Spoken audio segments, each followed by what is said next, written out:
Hi, everybody. Welcome. Welcome. So nice to join together today at this amazing Health and Halacha conference. Thank you so much to Nishmat and to Mizrahi Canada for putting this all together.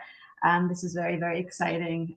So I want to jump right in. Our topic today is one that's very personal. It's personal because beautification for a woman is very personal. And so is the mitzvah of mikvah. It's a very personal mitzvah. And both are legitimate desires of a woman. One, to look beautiful. You want to make yourself beautiful. That's a Jewish value. We want to look beautiful and to have a positive body image. And the other desire to do the halacha properly, to go to the mikveh properly, and in the tradition of righteous Jewish women throughout the generations. So both legitimate desires. When the two come together, beautification and mikveh, sometimes the two go together very nicely and they coexist. But sometimes they conflict, and we have questions about if we're allowed to immerse in the mikveh with certain beauty products, beauty procedures, etc. And that's our topic for today. For me, this topic is also personal, not just because my mom is a makeup artist. Shout out to my mom, hi mommy, but also because as a yoetzat halacha, I really try to make the mitzvah of Taharat Mishpacha, of mikvah, something that's positive and happy and user-friendly for women, but at the same time to have fidelity to the halacha and to the Masorah and to the tradition. So what I feel, and I try to communicate this to women, is that knowledge is power. And understanding of the basic sources is really a key to helping make an informed decision, such as the case for all areas of halacha. The more you know, the more you're able to understand. And it's just what I don't like to hear is, oh, does this mikvah allow you to immerse with nail polish? Or, this mikvah doesn't. Or like, I really would appreciate more of an informed type of discussion, something that's more source-based and knowledge-based. So that's what I hope to do together today, to learn some of the basic sources, not too many, and then to apply it to the most common of the questions that come up regarding beautification. So we're going to jump right in. I'm going to try and take questions as we go along, and you'll see as we go along, we're going to be doing sources, and then we're going to be doing the various beautification topics. So try to keep the questions, if you can, to the relevant discussion that we're coming to at that time. Okay. So let's just start with, what is a chatzitza? The word chatzitza means a barrier, similar to a mechitza that we have in our shuls, right? That's a divider, right? So a chatzitza is going to be a barrier between the woman's body and the mikveh water, okay? So why is this a problem? Where does this come from? So the Gemara in Masechet Eruvin tells us that chatzitzin doraita ninhu, that this source for the issue of chatzitza is from the Torah. As it says in the pasuk in Vayikra, "Berachatz b'mayim et kol b'saro," that you need to immerse with your whole body. Shelo yehed davar chotzetz bein b'saro lamayim. Nothing should separate between the flesh and the water. The Gemara then goes on to explain Dvar Torah on a Torah level, rubo umakpid alav chotzetz. Okay, very important concept. In order to be considered a chatzitza on a Torah level, the chatzitza has to be rubo. It has to cover the majority of the person's body or hair, as we'll talk about soon. Makpid. Makpid is a very difficult word to translate. Okay, loosely translated, it's particular. The woman doesn't want that item there, or maybe she's going to take it off at some point. Okay, so we're going to talk a lot about what makpid is. So in order for something to be considered a chatzitza on a Torah level, it has to be rubo umakpid. V'she'eno makpid alav, eno chotzetz. But if someone's not particular about it, it's not going to be a chatzitza on a Torah level. V'gazru. Gazru means that now the rabbis came along, dirabanan, on a rabbinic level. V'gazru al rubo she'eno makpid, mishum rubo hamakpid. They said even if something covers a majority of the body or a majority of the hair, but you're not makpid, you actually want it to be there, it's still going to be a problem on a rabbinic level. The al mi'uto hamakpid mishum rubo hamakpid. And even if something covers only a minority of the body or a minority of the hair, but you're makpid, you're particular about it, that's going to be a chatzitza on a derabanan level. Okay, and that's very similar to the way the Rabbanan always works, is that we are gozer, we make it more stringent than the Torah level to protect the Torah prohibition. Okay, so now we see that this is going to be codified in the Shulchan Aruch. Rabbi Yosef Cairo in the Shulchan Aruch in Yerodea Kuf Tzadichet says, "Tzricha shetitpol kol gufa b'pam echad." Okay, another rule when it comes to mikvah is that the immersion has to be simultaneous. You can't do what's called aver aver. You can't immerse yourself limb by limb, which is actually learned from Parshat Emor, this past week's parsha, where it says, "Ki'im rachatz b'saro b'mayim uba hashamesh v'taher." And Rashi quotes the midrash that says, "Yachol aver aver." Can you immerse limb by limb? And the midrash answers, no. Just like it says, "Uba hashamesh v'taher," that just as the sun sets all at once, or that the tahora is not complete until the sun is fully set, so too you can it's only considered a kosher immersion if you immerse simultaneously your whole body at once. And since you need to immerse all your body at once, the Shulchan Aruch says, "Lefikach tzarich shelo yeha aleha shum davar chotzeitz." Therefore, you can't have any barrier between yourself and the mikvah water, because if you had a barrier but you were allowed to immerse limb by limb, you might say, okay, well, I'll immerse, and then the part that had a chatzitz, I'll then take it off and immerse that part. No, you need to immerse your entire body at once. And then he says, "Va'afilu kol shehu," even a small amount, meaning a miut. "Im derech b'nei adam lefa'amin lahakpid alav chotzitz afilu im ena makpedet alav ata." If the way of most people is to sometimes be particular about this item, then it's considered a chatzitza, even if this woman is not going to consider it a chatzitza. Or afilu ena makpedet alav leolam, even if she never would consider it a chatzitza. Kivan shederech rov b'nei adam lahakpid alav chotzitz. So this is important because we have a question. How do we define what somebody is particular? Is it this woman who's particular, or is it most women? So it's actually a debate amongst the Rishonim. The Rambam and the Rashba debate this, and the Shulchan Aruch paskins, we say lahalacha, we're going to be stringent in both directions.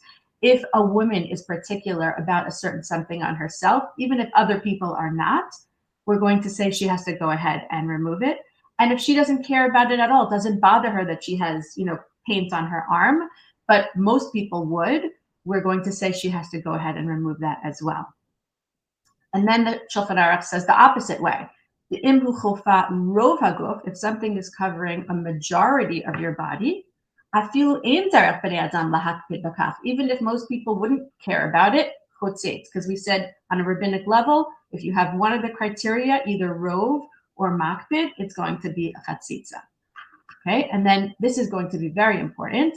The Rama adds in his commentaries on the Shulchan Aruch, it's called when he has an addendum, it's called, we say Haga, ulechatchila lo titbol afilu b'dvarim she'inam chotzitzin. Okay, the Rama quotes from the Shari Dura, the minhag, that you should not even immerse with something that is not a chatzitza. Okay, Gazru atu dvar machotzitzim, so that you don't come to immerse with something that is a chatzitza. Okay, so that is the common practice. The way we all know it is that even things that are not a chatzitza, we remove. Basically, you remove everything. That is the way that we practice the halacha. Okay. Okay, so let's review just a little picture forms here of the three levels of chatzitza or barriers. Okay, so we have on a Torah level, something that would invalidate the immersion. It has to have both factors. It has to cover the majority of the body or a majority of the hair, because we do actually view the hair as its own entity for various reasons. That's how we paskin. The Shulchan Aruch paskins like the Gaonim, that we view the hair as its own entity. So that will come up when we talk about hair extensions. If it covers a majority of the body or a majority of the hair, and the woman herself or the majority of women are makpid, particular to remove it. So an example would be mud covering more than half of somebody's body. That would be a Torah level prohibition. We don't usually encounter these types of Torah level chatzitza. Most of what we're going to be talking about is D'Rabbanan level chatzitza. So let's take a look at that. Okay, so we have three levels of chatzitza. We already did the Torah level. This is the rabbinic level. So the rabbinic level, we said it's going to invalidate immersion if it has either one, either the majority or your makpid. Okay, so if it covers a majority, I put this example here of some type of something, either corn braids or something on her hair, or even her own hair knotted on itself, is considered a chatzitza because the water does not have access, doesn't have the biat mayim, it can't reach all the parts of her hair. And even if she herself would like it, but she is ultimately going to remove it. So we're going to talk about that. What if something that she wants right now, but she's going to eventually remove it? And that's why, as my second example, I have something that's covering a minority of the body, okay? But it's considered makpid, okay? So let's talk about this. Why would a ring that I love, that I wear all the time, be considered makpid? So this is going to give us insight into what this word makpid means. The Ravid talks about famously a ring being a chatzitza. And he says that even though the woman wants it on right now, she's going to be makpedet lahasiro bishat lisha. She's going to take that ring off when she needs dough or similar activities where she doesn't want to ruin the ring. And because she's going to want to take it off at any time, it's considered a chatzitza now. So this is a very important definition of makpid that's going to help us understand, why is it that if I have something on my body that I really want it to be there, it's going to be considered a chatzitza. It's adding to that definition that if something's going to be removed at some point, it may also be considered a chatzitza now. Okay, so that's the rabbinic level. And then we have the third level, which was quoted in the Ramah of the barrier on a minhag level. But don't forget that minhagim are, what kept us alive all the years, and we shouldn't just say something is a minhag and therefore not important. It's very important. And this is a very strong, well-established minhag for women to remove everything. So I put as my example here a piercing on the cartilage of an ear, where it obviously covers a minority of the body, and she herself and most women would consider that not makpid. It might be something that she actually never removes at all. So in such a situation, we say, well, it's still, according to the minhag of the Ramah, to remove it. Of course, we can be much more lenient when it's not an actual chatzitza, but it's a minhag.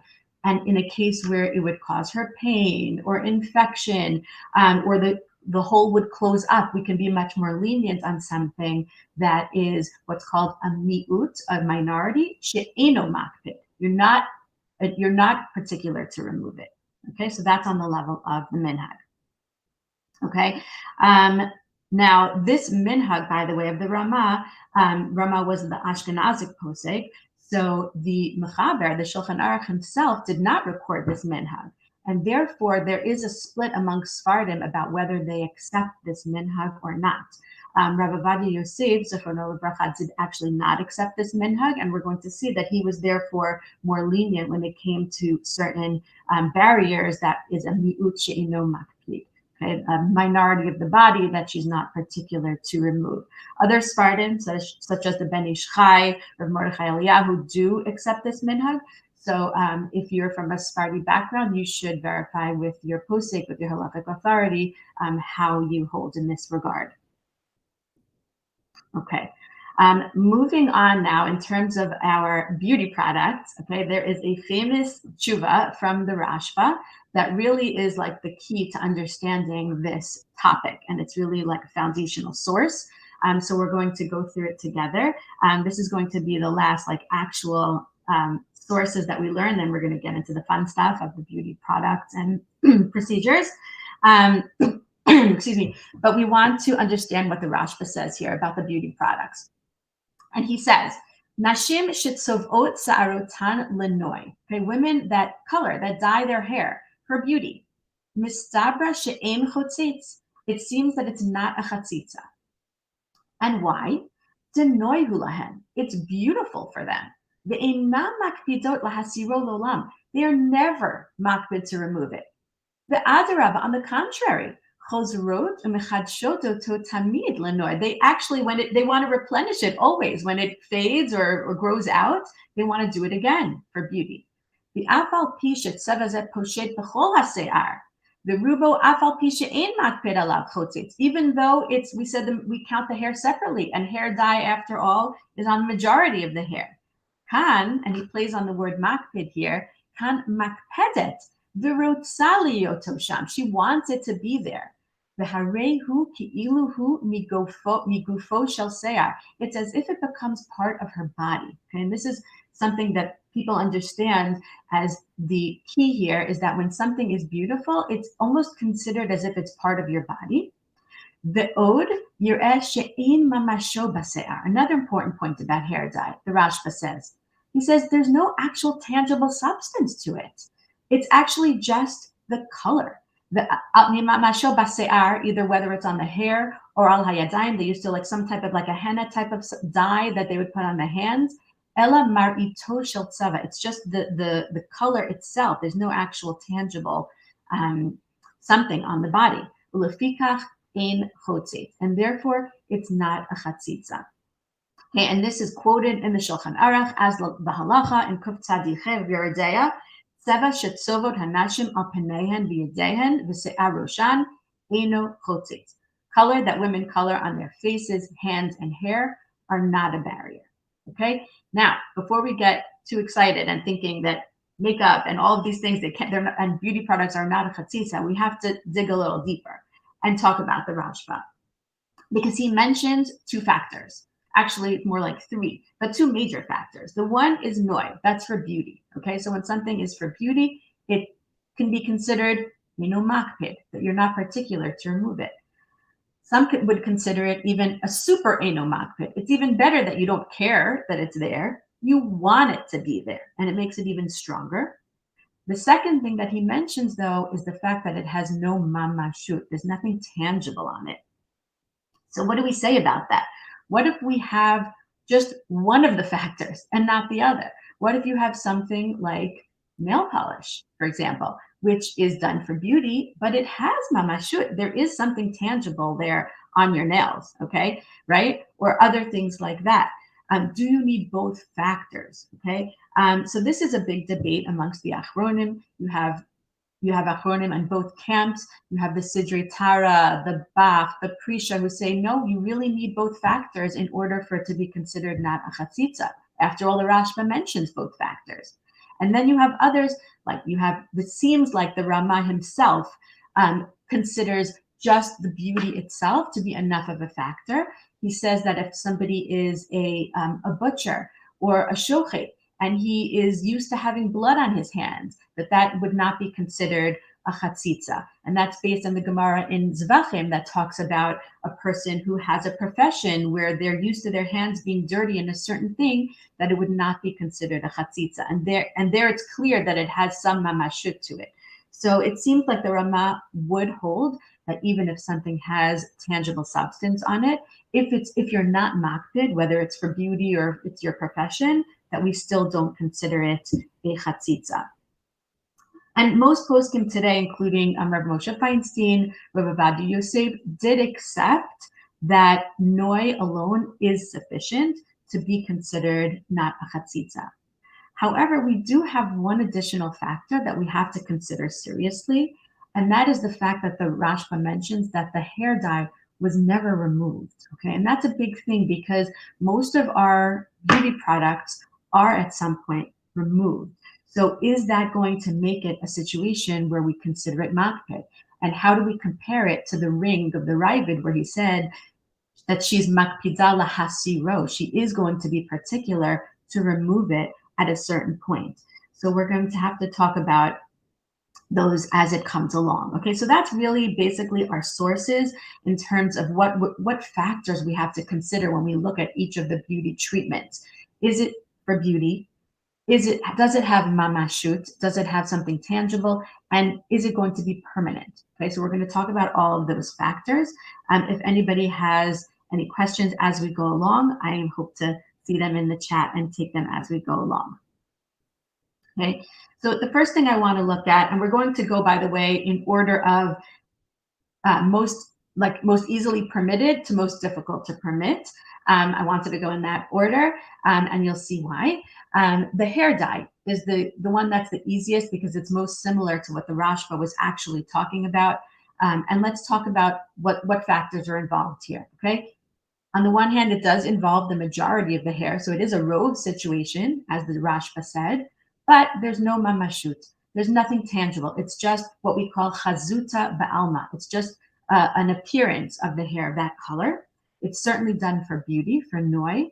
And with hair dye, we have the added element that it's permanent. It's never going to be removed. In fact, when it starts to grow out, you're going to want to replenish it. Okay, so therefore, hair dye is across the board considered permitted lichatchila. Women could go ahead and have hair dye, and it's not a problem.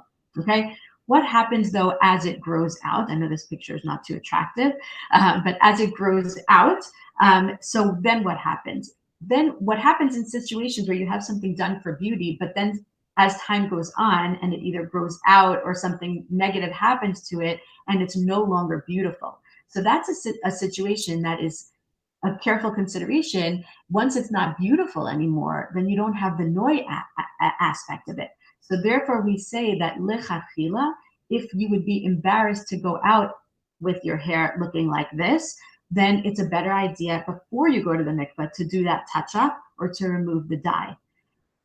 B'di Eved, we say that since there is no mamashut, we would be lenient in that case. And we would, if a woman on her mikvah day realizes, oh my gosh, my roots look terrible, she can still immerse. But in terms of planning going forward, it is better to do it before you go to the mikvah. And I have heard also in terms of, would you be embarrassed that somebody who covers their natural hair would be less embarrassed in terms of having the roots growing out more than a woman who does not cover her hair because she may actually be embarrassed to go out that way. So that should be taken into consideration as well. Okay, but again, ideal to do it before the mikvah, but the eved, we would allow immersion even if the roots are grown out. Okay, let's see if we have any questions about that. If not, we'll move on. Okay, that was the easy one. Okay, okay. Self-tanning, okay, or skin tanning, okay? This has become more popular, and I've learned a lot about this. By the way, I've learned a lot about these beauty procedures, and I'm getting a lot of great ideas for all the possibilities of things you can do. So I've gotten a little bit of an education here.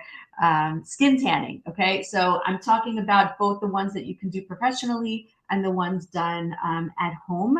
They are done for beauty. Okay, so you have that. Check off the noi box. It's not tangible. There's no mamashut left, hopefully. After you do it, it's really just the color of your skin. So that checks off that box. It does, however, cover the majority of your body. But again, the Rashba said that even if something covers the majority of your body, if it's done for beauty and there's no mamashut, it is okay. The one difference that skin tanning isn't quite as good as the hair dye is that I've been told that when it starts to fade, that it's a better idea to actually remove it, to exfoliate the skin when it becomes uneven before you reapply the new tan. But even so, we do permit skin tanning lechatchila.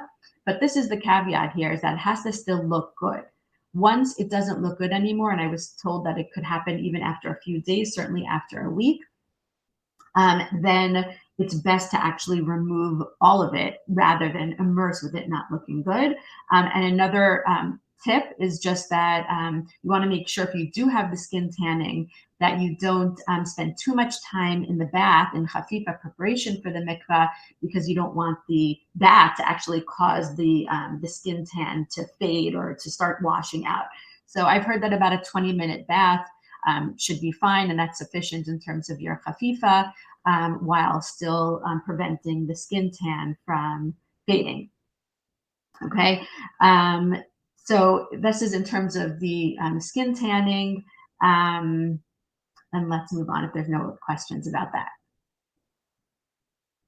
Okay, this is a fun one, eyelash extensions, okay? I've learned there's a lot of things you can do with eyelashes, okay? We're gonna focus on eyelash extensions because that's the one that actually has more questions, la halacha, but I've gotten, just yesterday, somebody called me with a question about eyelash tinting. Tinting is where you're not adding anything, you're just, dyeing your eyelashes. So that's very similar to hair dye, and that it's not a problem, lichatchila.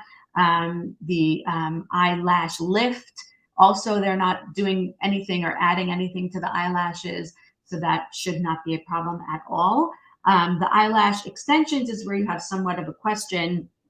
And I didn't realize how popular or important eyelash procedures were until I was walking to my office in Beverly Hills, and I saw a storefront that where they did eyelash treatments, and there was a quote on the door from the owner saying, "I was brought into this world to do eyelashes," and I was like, "Whoa, whoa, this is just really like over the top." I was like, I am from a different planet. But apparently, it's really popular, and look, they look great. They really do. So what are the issues here with eyelash extensions? Okay, it's certainly done for beauty. Okay, that's clear. It is on a minority of the hair. Okay, assuming that we judge all the hair of the body together, which is a little bit of a debate, but assuming that it is a minority. There is something tangible though, okay? When they do the procedure, what's done is that they actually, it's almost like a crazy glue where they glue very carefully and safely, hopefully, eyelashes, it blends in with your natural lashes. So there's definitely mamashut there. The benefit though with the eyelash extensions, as opposed to as opposed to just false eyelashes, is that it's permanent. It's never going to be removed. So you have the noi, you have the miut. It does have something tangible, but it is permanent. Okay. So Lahalacha, Rav Moshe Feinstein says that the eyelash extensions, he does accept having noi even if it has mamashut. So it would be considered okay that it's not a chatzitza. However, Rav Moshe says, and he doesn't explain why, he says, lechatchila, he doesn't think that a woman should do it unless she's concerned that she's going to be unattractive to her husband. So he doesn't explain why. It could be that he is concerned for the minhag of the Ramah, because after all, even if something is not a chatzitza, technically, we are always going to be left with that minhag of the Ramah, the minhag to remove even things that are not a chatzitza. So, it's debatable. Do we extend that chumrah of the Ramah to something that is permanent, that we're never going to remove, or not? So it's debatable. And our Nishmat poskim are makel, we are lenient about it, and we say that a woman can go ahead and get these lash extensions if she will feel more beautiful if she wants to do it. And it would be considered acceptable. Certainly after the fact, most poskim are lenient, and if a woman already has these eyelash extensions, to allow her to immerse with them. The tricky thing, and as it is with a lot of, as well, certainly when we talk about nails with eyelash extensions, is that once time passes and they start to fall out, sometimes they don't look beautiful anymore. And that could be a serious concern of chatzitza, because if you lose that noi factor, the beautiful factor, then it's just a chatzitza, right? So if a woman does this on a regular basis, if she does these eyelash extensions, then she should make sure that that she does go ahead and do the eyelash extension in advance of going to the mikvah, so that it does look beautiful at the time. So we have that noi factor, okay? Okay, any questions about eyelash extensions or eyelashes before we move on? Okay, we're going to move on. Okay. Okay.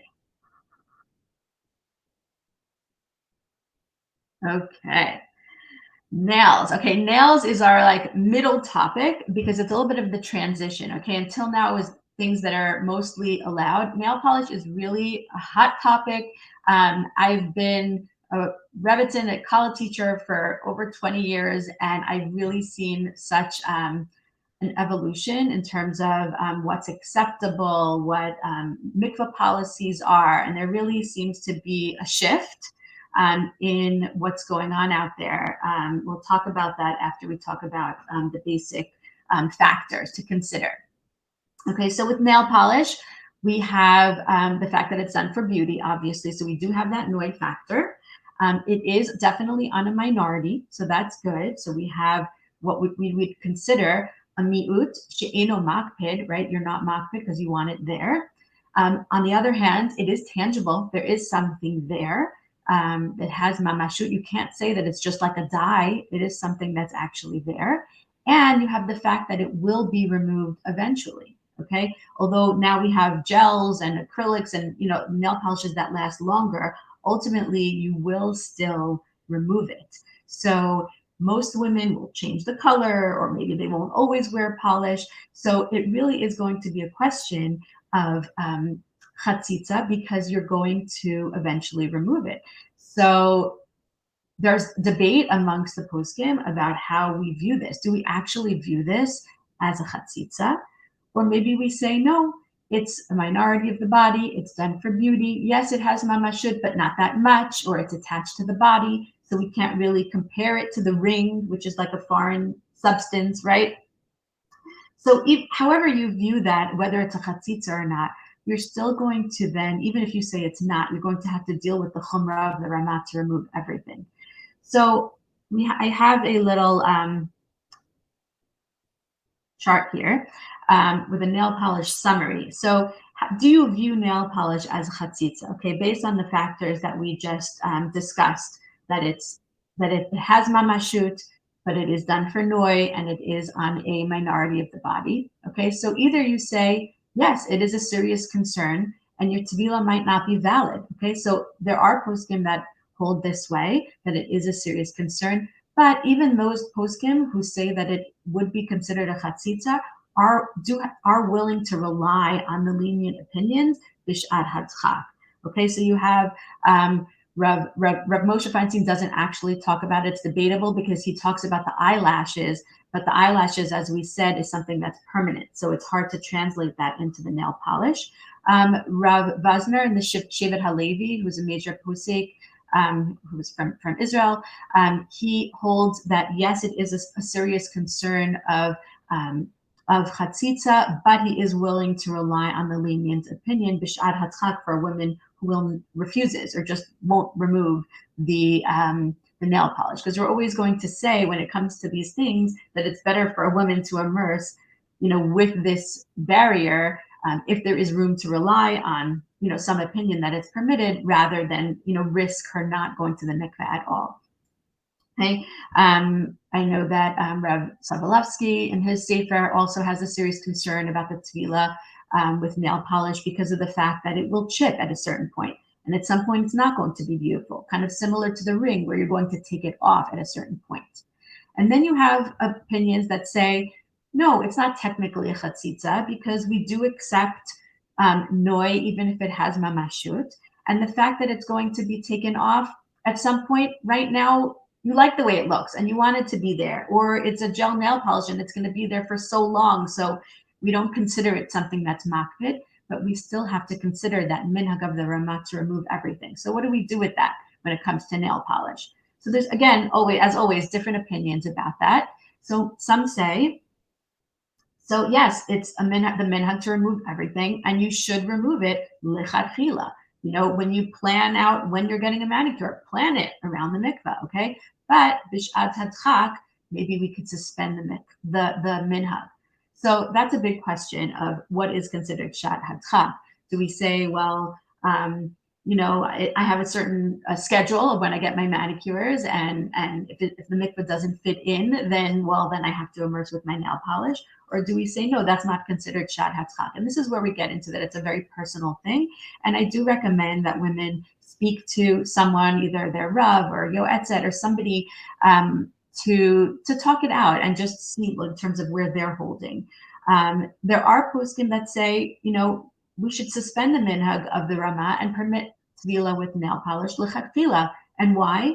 He said, those poskim will say, well, because we want to make more user friendly, or we're in a generation that's not as strong, or maybe they consider the minhag to not extend to something like nail polish. And some of them will base it. There's a source in the Aruch HaShulchan where he talks about this minhag of the Ramah, and he says, yes, the minhag is to remove things that you don't care about. Yes, take off a ring, even if it's loose, or take something off that you don't mind. But if there's a real tzorach for something, and he gives examples like for refuah, for medicinal reasons, then he feels that the minhag of the Ramah would not extend to that.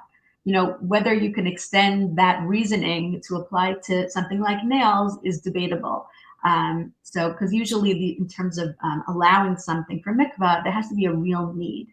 But a real need might be that a woman is embarrassed. What if she is supposed to go to the mikvah on Friday night or on a chag, a 3-day holiday, and she always has nail polish on, and she really would be truly embarrassed to go out or to go to shul, to go out in public without nail polish. So that really might be considered a sha'at hadchak, and a woman should definitely seek counsel for those types of situations. And maybe she should go ahead and immerse. There might be someone who's so concerned about not wearing nail polish that she'd rather push off going to the mikvah and wait till after Shabbat or the holiday rather than, immerse without nail polish and have to stay home on Shabbat or the holiday. So these are really individual questions. And I really do urge people to seek out advice and to, talk it out and see, what's right for her. I think one added element to consider is the fact that many women today who are on birth control or if they're have IUDs where they don't get their period, that women aren't all going to the mikveh as frequently. It's not always monthly, as would be without any intervention. So perhaps a woman in that category might want to consider when she is going to the mikveh to be a little bit, more careful, to follow everything lahalacha. So there's a lot of factors there in terms of what a woman's personal decision is. I did a little research just, I'm sure people here are from all over the country, all over the world. But for our LA audience, I did a little research about the mikvahs in our neighborhoods. And the three major mikvahs do have the policy that the mikvah attendants do, if they see a woman coming with perfect polish, they don't ask. They don't say, do you have a heter for that? So women should feel comfortable going to the mikvah, and it's assumed that it's her responsibility to ask the question beforehand. I'm assuming that if they see some, a chip or like grown out nails, that they would say something. And I think that I agree with that policy just because I think it's important for women to feel comfortable going to the mikvah and not to feel like they're being policed or asked questions. And that to me is not the time to ask the question. If a woman has debate or question about how she should immerse, she should be asking those questions hopefully before she goes to the mikvah. And it's really not the mikvah attendant or mikvah's place to tell a woman how to immerse. It really is her mitzvah. But the fact that a mikvah does allow it doesn't mean that it's okay. So I think that's something important also in terms of how we have our conversations about this. Does your mikvah allow nail polish? That's not really the issue. Is what's right for you. The mikvah policy really should be broader in making all the women of the community feel comfortable. And I was really surprised. I asked what percentage of women are immersing with nail polish. Some mikvahs it was more than others. You had some that said 10 to 15% of women, and one mikvah said that they have close to 50% of women now going down with nail polish, and that's really they've seen a huge change over the years. So I grapple with this because I feel like it's a good thing that women feel more comfortable, and maybe a woman who is not holding in a place where she can keep everything exactly in an ideal way, but at least she's going to the mikveh. At least she's making sure that her nail polish is perfect when she goes. On the other hand, it's a little bit sad that people are just some people are just willing to forego the tradition of the nashim tzidkaniyot, our righteous women who went to the mikvah for generations, removing absolutely everything.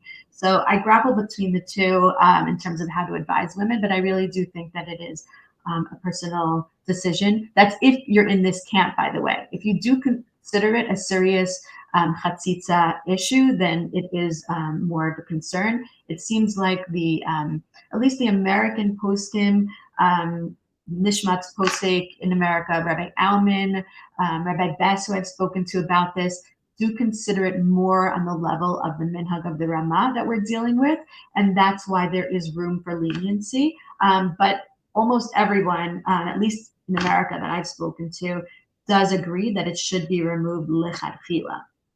How you define the shat hadchak, what's extenuating circumstances, is more of an individual question. I see that in the Nishmat poskim in Israel are a little bit more makel to say that lechatchila you can go ahead and as long as it's not chipped to tovel that way. And I've seen other sparring that came out recently. The Pnei Halacha, Rav Melamed's book, says that, as long as the nail polish is fresh and it looks beautiful, you can immerse that way lechatchila. So there's definitely a range of opinions when it comes to nails. Okay, I made a little.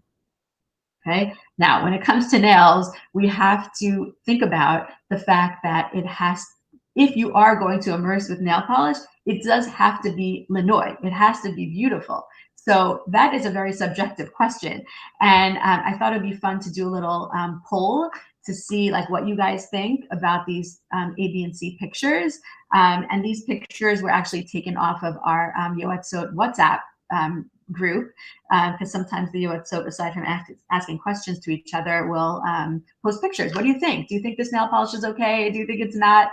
It's really subjective. So that's another issue when it comes to nail polish, is that it's sometimes difficult to say, is it noi or not? One of the mikvahs I called said that their policy is that the manicure should be done within 3 days of the mikvah. It's an arbitrary number. There's nothing in the halacha that says that, but they use that as a rule of thumb, that the nail polish should look perfect and not grown out within 3 days. So we're going to do a little poll here.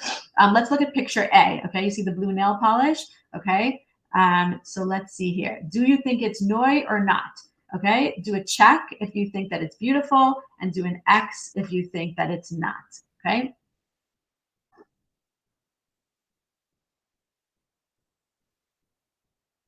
Okay, let's see if people are answering. Okay, look closely though, okay? You want to look really closely at it? Okay, I'm going to end that one.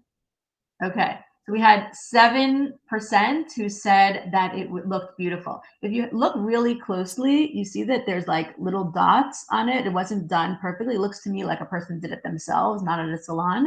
But I think you could argue either way for this one. It's not very clear. Let's move on to picture B. Okay, those nails. Do you think that is noi or is it not? Okay, let's see what you guys think.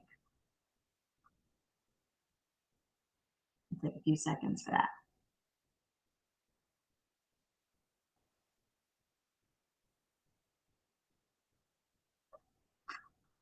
Okay, we're gonna end it. Okay, look at our results there. It's mixed. Okay, 5% who said it looked good, 3% said it didn't. I personally thought it did look good.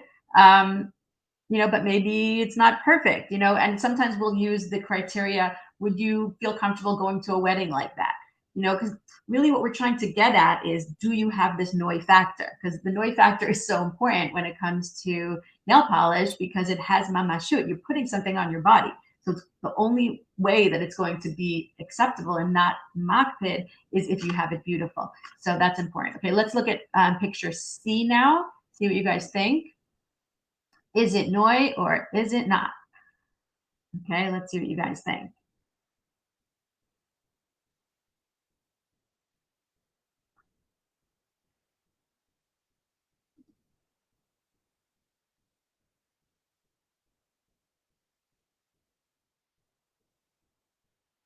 Okay, so there we had 7% of people. Nobody said it looked good, and I would agree with that one, because it's clearly grown out. Okay, so you see that it's subjective and a little tricky, actually. So bottom line is, if you do end up going to the mikvah with nail polish for whatever reason, you want to make sure that it's fresh and not chipped, and also not grown out, so that it still looks good. Someone asked a question here about UV gel. Since it's not removed, is it in a different category? Okay, so I spoke to the women at the nail salon about all the different nail treatments, and the bottom line is that you can't stop your nails from growing.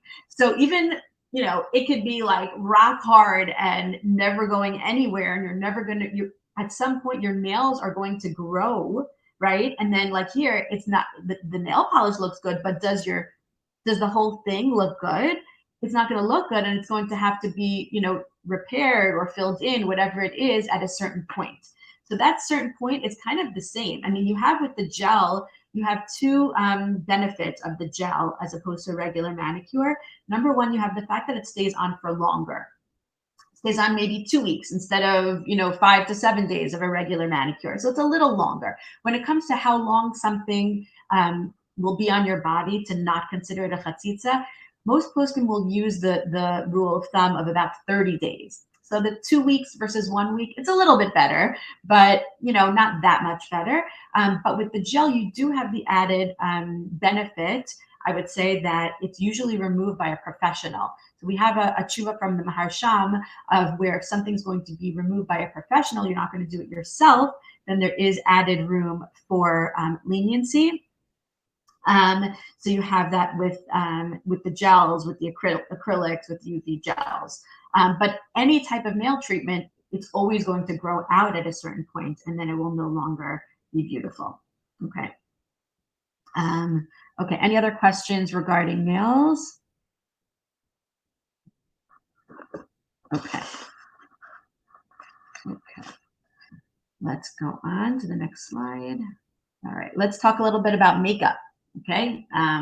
Okay. I think I mentioned that my mom's a makeup artist, so shout out to my mommy. Okay. So makeup. Makeup is going to be, let's talk about our factors. It's on a mute of the body, right? Just on the face. It does have some substance to it. You can't exactly compare it to the hair dye of the Rashba because it does have some substance, although not a lot, depending on the makeup and how you view, is that considered substance or not. And one important factor with the makeup is that it is removed on a more regular basis than nail polish, because otherwise it really is kind of similar to nail polish. But we find that even poskim who are makel, who are lenient regarding nail polish, are going to be stricter about makeup. And I noticed this in Rabbi Forst's book. Even Rabbi Ovadia Yosef, even though he's lenient when it comes to nail polish, he says when it comes to makeup that lichatchila you should remove it. And I think that's because of two factors. Number one, because it's removed nightly. Okay, it's also pretty easy to remove it.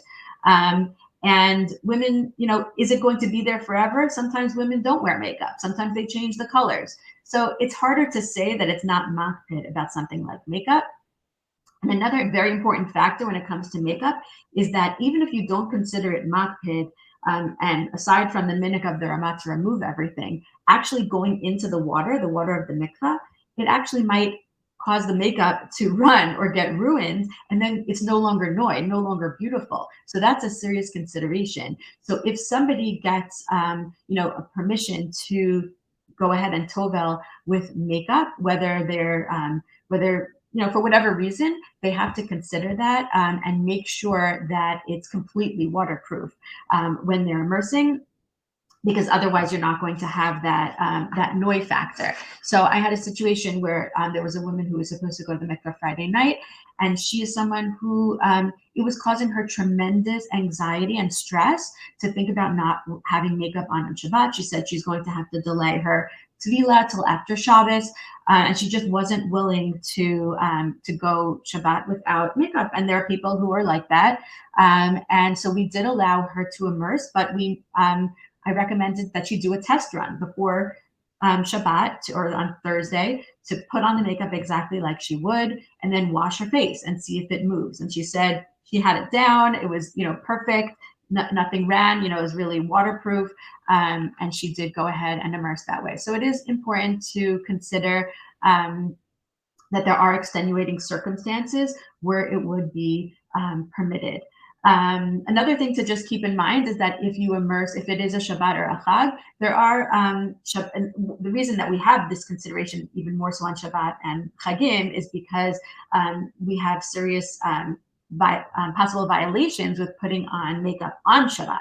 So therefore, it's not like you can say, just take it off for the mikvah and then put it back on.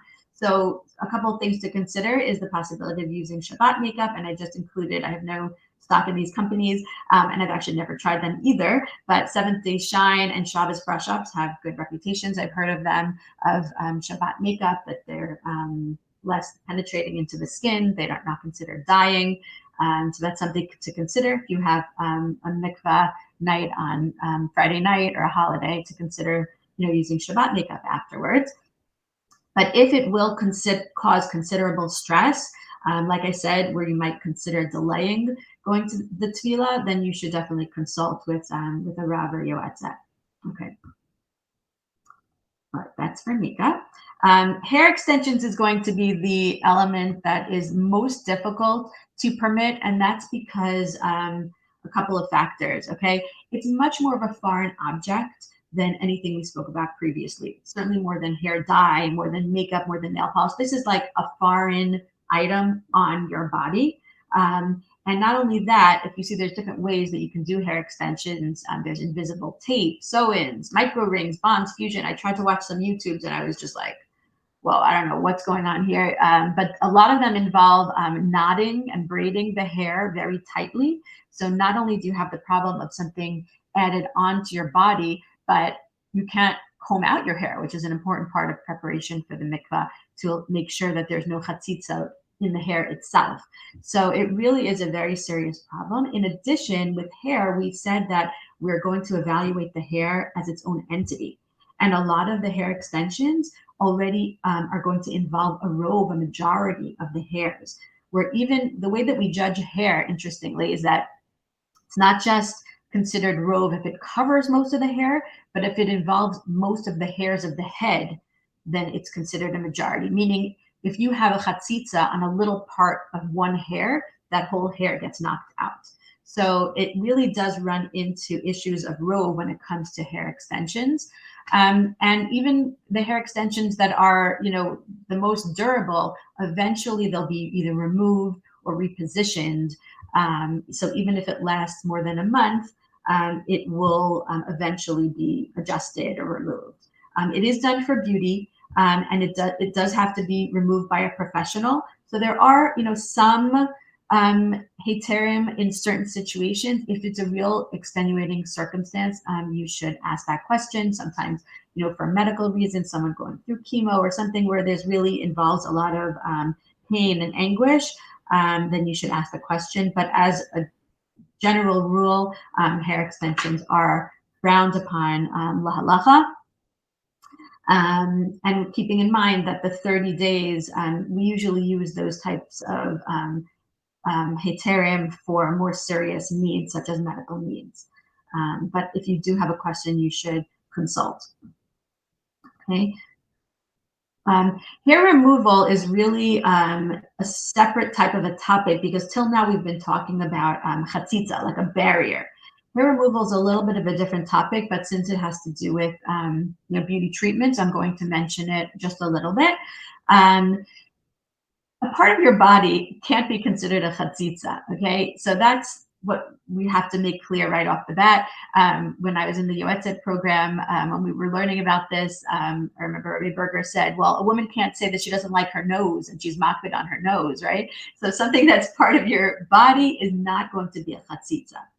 However, there is another factor here, is that we have a concept that if something's going to be imminently removed, it might be problematic now because of the principle ha'omed liktzot kekatzot dami. Okay, and it actually stems from a source having to do with the immersion of pots and pans. And if a pot has a long handle and you're planning on cutting it, so immersing it right now with the long handle might be considered a chatzitza because you're going to cut it, and the surface that would be out in the open after you cut it is now covered, right? So when you immerse with it that way, it's considered a chatzitza now. So too with hair removal. Okay, if you're planning on shaving or waxing or getting a haircut, anything type of hair removal, if you're going to be doing it imminently, meaning shortly after, a couple of days after the mikvah, it might be considered that it's a chatzitza now.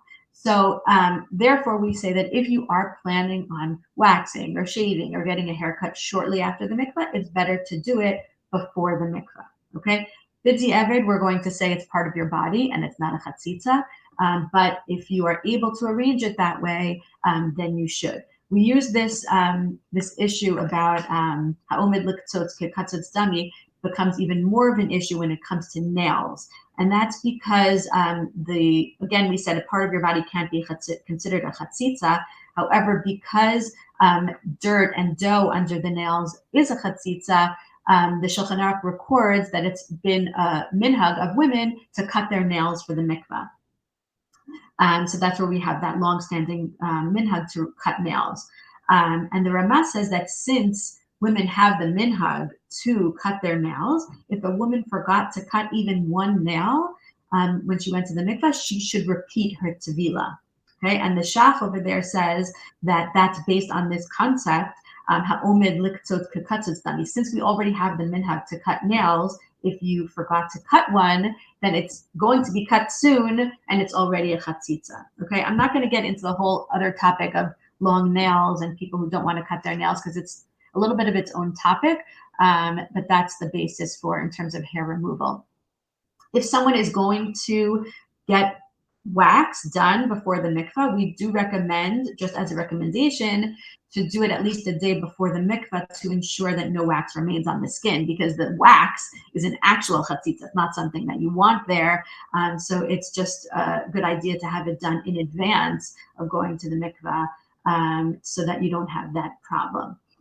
So hair removal, not as much of a problem, but I put it at the end because it's almost like it's a separate topic, and better to do it before, but the diavad, it's not going to be considered a chatzitza. Okay, so do we have any other questions? Because that's all the topics that we're going to do today. I really, as I started with, I want women to feel happy and positive about doing this mitzvah of mikvah. And if they do have questions about beauty treatments, it's always good to find out in advance what your mikvah's policy is. You don't want to show up at a mikvah if you're away, if you don't know the local mikvah's policy. You want to find out in advance what their policy is if you think you're going to have any type of question. Certainly, if it's a Shabbat or a holiday, you want to find out in advance. And to really, seek counsel, like I said, especially when it comes to nails, if you're thinking of going with nail polish. And just think about, how you want to do the mitzvah. I think that as a community, we want people to feel comfortable. And another factor to consider is the fact that, where is somebody holding in terms of their mitzvah observance? Should we hold someone to, the highest level in terms of mikvah when the other areas of their life, they might be more lenient? Maybe for one woman, she's not even fully keeping Shabbat, so why should she be held to, this highest standard when it comes to mikvah? On the other hand, you could say, well, Taharat Mishpacha was always something that was, held, in, such a special place in women's heart, and women should do it in the most ideal fashion. So, there's different opinions about it, but I'm glad we're having this conversation, and I encourage more questions and discussion about this. And whenever new treatments come up, it poses new questions. So stay tuned, for the next hot topic. Okay. Anybody have any other questions? Oh, here I see one. Okay. Can I shave as part of my chafifa, or do I need to do it before? Chafifa is the preparation for mikvah, so you can do it before. I've heard people saying not to shave at the mikvah just because in case you cut yourself, you don't want to bring blood into the mikvah. By the way, wet blood is not considered a chatzitza. Dry blood is, but certainly for hygiene purposes, we don't want to bring any blood into the mikvah. So there are people that say to do the shaving beforehand, but it really is your choice, I would say, depending how you shave. But again, if you aren't going to shave for another week, let's say your person doesn't shave so frequently, you don't have to do it for the mikvah, because it's based on this principle, ha'omed liktzot kekatzot dami. But if you're not going to remove it, the hair itself, it's part of your body, is not a chatzitza. Okay. Any other questions? Let's see here. Okay, I think that's it. Well, thank you so much for joining us. Enjoy the rest of the conference, and please feel free to be in touch. My email, phone number, or on Instagram. Okay, have a great day, everybody. Bye.